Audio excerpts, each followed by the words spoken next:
RSS ਮੁਖੀ ਮੋਹਨ ਭਾਗਵਤ ਹਿੰਦੂ ਰਾਸ਼ਟਰ ਦੀ ਚੁਆਤੀ ਲਗਾ ਮਾਹੌਲ ਗਰਮਾਉਂਦੇ ਰਹਿੰਦੇ ਹਨ। ਹੁਣ ਇਸ ਵਾਰ ਹਿੰਦੂਆਂ ਨੂੰ ਪਦਾਇਸ਼ੀ ਰਾਸ਼ਟਰ ਪ੍ਰੇਮੀ ਐਲਾਨਣ ਦੇ ਉਹਨਾਂ ਦੇ ਰਾਗ ਨੇ ਨਵੀਂ ਬਹਿਸ ਛੇੜੀ ਹੈ, ਜਿਸ ਤੇ ਬੁੱਧੀਜੀਵੀਆਂ ਲੇਖਕਾਂ ਵੱਲੋਂ ਵੱਖ-ਵੱਖ ਪ੍ਰਤੀਕਰਮ ਸਾਹਮਣੇ ਆਏ ਹਨ। ਸੀਨੀਅਰ ਪੱਤਰਕਾਰ ਕਰਨ ਥਾਪਰ ਦਾ ਇੱਕ ਆਰਟੀਕਲ ਇਸ ਬਾਰੇ ਦਾ ਏਸ਼ੀਅਨ ਏਜ ਵਿੱਚ ਛਪਿਆ ਹੈ, ਜਿਸ ਵਿੱਚ ਉਹਨਾਂ ਨੇ ਭਾਗਵਤ ਦੇ ਇਸ ਬਿਆਨ ਦੀ ਨਿਰਖ ਪਰਖ ਕੀਤੀ ਹੈ। ਕਰਨ ਥਾਪਰ ਲਿਖਦਾ ਹੈ ਕਿ ਅਸੀਂ ਸਾਰੇ ਮੂਰਖਾਨਾ ਗੱਲਾਂ ਕਹਿਣ ਦੇ ਸ਼ੌਕੀਨ ਹਾਂ। ਮੈਂ ਅਕਸਰ ਕਰਦਾ ਹਾਂ। ਅਸਲ ਵਿੱਚ ਇਹ ਸ਼ਾਇਦ ਇੱਕ ਗੁਣ ਹੈ ਜੋ ਸਾਨੂੰ ਮਨੁੱਖ ਬਣਾਉਂਦਾ ਹੈ। ਦੂਜੇ ਪਾਸੇ ਰੋਬੋਟ ਜਾਂ ਜੀਵ ਜੋ ਨਕਲੀ ਬੁੱਧੀ ਦੇ ਕੰਮ ਕਰਦੇ ਹਨ ਕਦੇ ਮੂਰਖ ਨਹੀਂ ਹੁੰਦੇ, ਹਾਲਾਂਕਿ ਗਲਤ ਹੋ ਸਕਦੇ ਹਨ।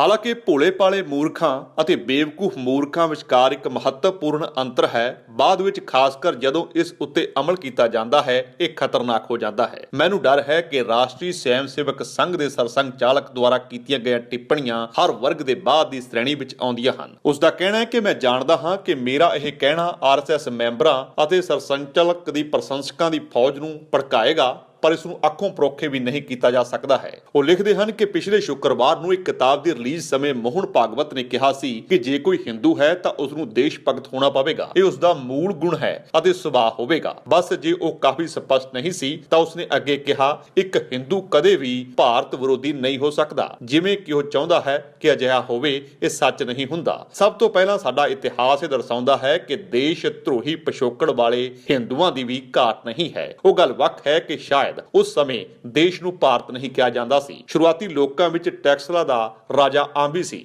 ਜ਼ਾਹਰ ਤੌਰ ਤੇ ਉਸਨੇ ਸਿੰਧ ਨਦੀ ਪਾਰ ਕਰਨ ਵਾਲੇ ਪੁਲ ਨੂੰ ਬਣਾਉਣ ਵਿੱਚ ਮਦਦ ਕੀਤੀ ਸੀ, ਜਿਸ ਨਾਲ ਸਿਕੰਦਰ ਦੇਸ਼ ਤੇ ਹਮਲਾ ਕਰ ਸਕਦਾ ਸੀ। ਇਹ 326 ਈਸਾ ਪੂਰਵ ਦਾ ਮਾਮਲਾ ਹੈ। ਰਾਜਾ ਜੈਚੰਦ ਉੱਪਰ ਨਜ਼ਰ ਮਾਰੋ। 1192 ਵਿੱਚ ਉਸਨੇ ਪ੍ਰਿਥਵੀ ਰਾਜ ਚੌਹਾਨ ਦੇ ਵਿਰੁੱਧ ਗੌਰ ਦੇ ਮੁਹੰਮਦ ਦਾ ਸਮਰਥਨ ਕੀਤਾ। ਉਸ ਨੂੰ ਕੋਈ ਫਰਕ ਨਹੀਂ ਪਿਆ ਕਿ ਚੌਹਾਨ ਉਸ ਦਾ ਜਵਾਈ ਸੀ। ਇਹ ਬਦਲਾ ਲੈਣ ਲਈ ਕੀਤਾ ਗਿਆ ਕਿਉਂਕਿ ਚੌਹਾਨ ਉਸ ਦੀ ਧੀ ਨੂੰ ਕੱਢ ਕੇ ਲੈ ਗਿਆ ਸੀ। ਉਸਨੇ ਬਦਲਾ ਲੈਣ ਲਈ ਅਫਗਾਨ ਹਮਲਾਵਰ ਦੀ ਮਦਦ ਕੀਤੀ। ਹਾਲਾਂਕਿ ਇਹ ਨਾ ਮੰਨੋ ਕਿ ਸਿਰਫ ਪੁਰਾਣੇ ਜਾਂ ਮੱਧ ਕਾਲ ਦੇ ਸਮੇਂ ਵਿੱਚ ਹੀ ਹੈ ਕਿ ਹਿੰਦੂ ਗਦਾਰ ਸਨ। ਆਧੁਨਿਕ ਹਿੰਦੂ ਸੱਚਮੁੱਚ ਇਸ ਤੋਂ ਵੱਖਰੇ ਨਹੀਂ ਹਨ। ਸਾਡੇ ਕੋਲ ਬ੍ਰਿਟਿਸ਼ ਰਾਜ ਦੇ ਹਿੰਦੂ ਵਿਸ਼ਵਾਸਘਾਤ ਦੀਆਂ ਕਈ ਉਦਾਹਰਨਾਂ ਹਨ। ਸਭ ਤੋਂ ਹੈਰਾਨ ਕਰਨ ਵਾਲਿਆਂ ਵਿੱਚੋਂ ਇੱਕ ਹੈ ਜੈਜੀ ਰਾਓ ਸਿੰਧਿਆ, ਗਵਾਲੀਅਰ ਦੇ ਮਹਾਰਾਜਾ, ਜਿਸ ਨੇ 1857 ਵਿੱਚ ਅੰਗਰੇਜ਼ਾਂ ਦਾ ਸਾਥ ਦਿੱਤਾ। ਅਜਿਹੇ ਬਿਰਤਾਂਤ ਹਨ ਜੋ ਬ੍ਰਿਟਿਸ਼ ਰਾਜ ਨੂੰ ਝਾਂਸੀ ਦੀ ਰਾਣੀ ਖਿਲਾਫ ਉਸਨੇ ਮਦਦ ਕੀਤੀ ਸੀ। ਅਤੇ ਇਸ ਤਰ੍ਹਾਂ ਸਾਡੇ ਆਪਣੇ ਸਮੇਂ ਲਈ ਮੈਨੂੰ ਪੱਕਾ ਯਕੀਨ ਨਹੀਂ ਕਿ ਛੋਟਾ ਰਾਜਨ, ਵਿਜੇ ਮਾਲਿਆ, ਨੀਰਵ ਮੋਦੀ ਜਾਂ ਇੱਥੋਂ ਤੱਕ ਕਿ ਲਲਿਤ ਮੋਦੀ ਬਾਰੇ ਕਿਵੇਂ ਸੋਚਣਾ ਚਾਹੀਦਾ ਹੈ। ਮੈਂ ਨਿਸ਼ਚਿਤ ਤੌਰ ਤੇ ਉਹਨਾਂ ਤੇ ਦੇਸ਼ ਧਰੋਹ ਦਾ ਇਲਜ਼ਾਮ ਨਹੀਂ ਲਾਵਾਂਗਾ, ਪਰ ਮੈਂ ਉਹਨਾਂ ਨੂੰ ਦੇਸ਼ ਭਗਤ ਕਿਵੇਂ ਕਹਿ ਸਕਦਾ ਹਾਂ। ਅਤੇ ਯਾਦ ਰੱਖੋ, ਇਹਨਾਂ ਵਿੱਚੋਂ ਇਹ ਸਾਰੇ ਹਿੰਦੂ ਹਨ। ਹਾਲਾਂਕਿ ਮੈਨੂੰ ਸ਼ੱਕ ਹੈ ਕਿ ਸ੍ਰੀ ਭਾਗਵਤ ਇਤਿਹਾਸ ਦੇ ਉਹਨਾਂ ਸਬੂਤਾਂ ਨੂੰ ਸਿਰਫ ਇੱਕ ਪਾਸੇ ਕਰ ਦੇਣਗੇ ਜੋ ਹੁਣੇ ਮੈਂ ਪੇਸ਼ ਕੀਤੇ ਹਨ, ਪਰ ਮੇਰਾ ਮੰਨਣਾ ਹੈ ਕਿ ਅਸਲ ਪਰ ਗੈਰ ਸਥਾਪਿਤ ਬਿੰਦੂ ਇਹ ਹੈ ਕਿ ਭਾਰਤ ਵਿੱਚ ਘੱਟ ਗਿਣਤੀਆਂ ਇਸ ਦੇ ਹਿੰਦੂ ਨਾਗਰਿਕਾਂ ਵਾਂਗ ਦੇਸ਼ ਭਗਤ ਨਹੀਂ ਹੋ ਸਕਦੀਆਂ। ਸ਼ਾਇਦ ਇਹੀ ਉਹਨਾਂ ਦਾ ਮਤਲਬ ਹੈ ਜਦੋਂ ਉਹਨਾਂ ਨੇ ਕਿਹਾ ਸੀ ਕਿ ਇੱਕ ਹਿੰਦੂ ਉਸ ਦੇ ਮੂਲ ਗੁਣ ਅਤੇ ਸੁਭਾਅ ਵਿੱਚ ਹੀ ਦੇਸ਼ ਭਗਤੀ ਹੈ ਅਤੇ ਇੱਕ ਹਿੰਦੂ ਕਦੇ ਵੀ ਭਾਰਤ ਵਿਰੋਧੀ ਨਹੀਂ ਹੋ ਸਕਦਾ। ਇਸ ਵਿਆਖਿਆ ਦੁਆਰਾ ਵੀ ਸਰਸੰਘ ਚਾਲਕ ਗਲਤ ਹੈ ਅਤੇ ਕਿਉਂਕਿ ਇਹ ਪਾਕਿਸਤਾਨੀਆਂ ਵਿਰੁੱਧ ਬਹਾਦਰੀ ਦੀਆਂ ਹਰਕਤਾਂ ਹਨ ਜੋ ਉਹਨਾਂ ਨੂੰ ਪ੍ਰਭਾਵਿਤ ਕਰਨ ਦੀ ਬਹੁਤ ਸੰਭਾਵਨਾ ਹੈ, ਤਾਂ ਮੈਂ ਉਹਨਾਂ ਨੂੰ ਹੌਲੀ-ਹੌਲੀ ਯਾਦ ਦਿਵਾਵਾਂ ਕਿ ਮੁਸਲਮਾਨ ਸੈਨਿਕਾਂ ਦੁਆਰਾ ਸਾਡੇ ਪੱਛਮੀ ਗੁਆਂਢ ਵਿਰੁੱਧ ਲੜਾਈਆਂ ਵਿੱਚ ਜਿੱਤੇ ਗਏ ਸਨਮਾਨ ਉਹ ਕਿਉਂ ਭੁੱਲ ਰਹੇ ਹਨ। ਹੌਲਦਾਰ ਅਬਦੁਲ ਹਾਮਿਦ ਨੇ 1965 ਵਿੱਚ ਬਹਾਦਰੀ ਲਈ ਭਾਰਤ ਦਾ ਸਰਵਉੱਚ ਪੁਰਸਕਾਰ ਪਰਮਵੀਰ ਚੱਕਰ ਹਾਸਲ ਕੀਤਾ। ਮੁਹੰਮਦ ਉਸਮਾਨ ਨੇ ਮਰਨ ਉਪਰੰਤ 1947 ਵਿੱਚ ਮਹਾਵੀਰ ਚੱਕਰ ਜਿੱਤਿਆ। ਲੈਫਟੀਨੈਂਟ ਕਰਨਲ ਸਲੀਮ ਕਾਲਿਬ ਨੇ 1965 ਵਿੱਚ ਹਾਸਲ ਕੀਤਾ ਸੀ। ਜੇ ਸਭ ਵੀ ਸ੍ਰੀ ਭਾਗਵਤ ਨੂੰ ਯਕੀਨ ਦਬਾਉਣ ਵਿੱਚ ਅਸਫਲ ਹਨ ਤਾਂ ਮੈਂ ਕੁਝ ਹੋਰ ਜੋੜ ਰਿਹਾ ਹਾਂ। ਆਰਮੀ ਚੀਫ ਜਿਸ ਨੇ 1971 ਵਿੱਚ ਪਾਕਿਸਤਾਨ ਨੂੰ ਹਰਾਇਆ, ਇੱਕ ਜਿੱਤ ਜੋ ਆਰਐਸਐਸ ਨੇ ਉੱਚ ਸਨਮਾਨ ਵਿੱਚ ਪ੍ਰਾਪਤ ਕੀਤੀ, ਇੱਕ ਪਾਰਸੀ ਸੀ। ਇੱਕ ਜਨਰਲ ਜਿਸ ਨੂੰ ਆਮ ਸਹਿਮਤੀ ਨਾਲ 1965 ਵਿੱਚ ਭਾਰਤ ਦੀ ਫੌਜੀ ਕਾਰਗੁਜ਼ਾਰੀ ਦਾ ਸਭ ਤੋਂ ਵੱਡਾ ਸਿਹਰਾ ਦਿੱਤਾ ਗਿਆ।